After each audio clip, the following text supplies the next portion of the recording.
हरि ओम ओं श्रीमती श्री सारथी देवाय नम 16 मसीहा से दिन मन पड़ जाए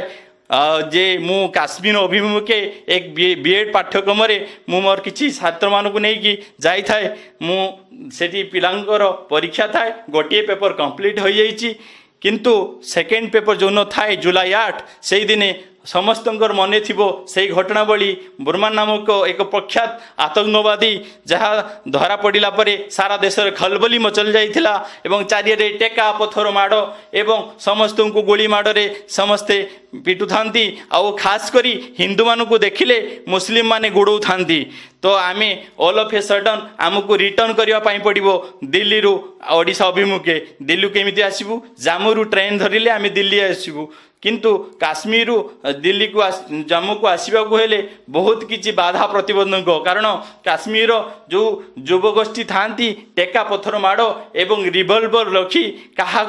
विदा कर दौना था खास करी से हिंदू मान को देखिले एमती तिक्तता होता जे कौन हिंदू को से छाड़े ना मारी दौथा सामने बहुत हिंदू को मारी देती आमे फेरु थाउ मु किछि पिला को धरिकी 8-10 पिला को धरिकी एक बोलर रे फेरु थाए हठात किछि आतंकवादी आसी मो गाड़ी सामने रे ठिया गले एवं टेका पत्थर माड़ी आम गाड़ी को संपूर्ण चुना करदेले एवं मो बेकरे एवं किछि व्यक्ति को बेकरे रिवॉल्वर रखीदेले आमे कहले हे प्रभु एई आमर मोर अंतिम दिन कारण आपरे मु हुए तो मु मोर परिवार मो सहित आसीथिबा किछि पिला माने मध्य तांको परिवार सहित आउ देखा दर्शन करि परिबे नाही आउ शरीर ए संसार रहिबो नाही किंतु प्रभु सारथी कौन सही ज्वलंत उदाहरण देइथिले प्रभु सारथी को मुझे बेले हाथ टेकी देछि हे सारथी रक्षा कर सेठी प्रभु सारथी कौन आसी मते सशरीर दर्शन दियंती कहउचंती बेटा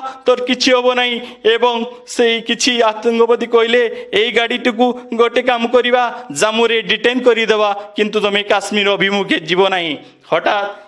किछि समय पर 2 घंटा पर से ड्राइवर भाई जन को कहउचंती मु जेते असुविधा हेले मध्य तुमको नहीं जम्मू स्टेशन ले पहुंचाइबी एवं जम्मू रु दिल्ली रो जीवा व्यवस्था कराइबी सेही मध्य रे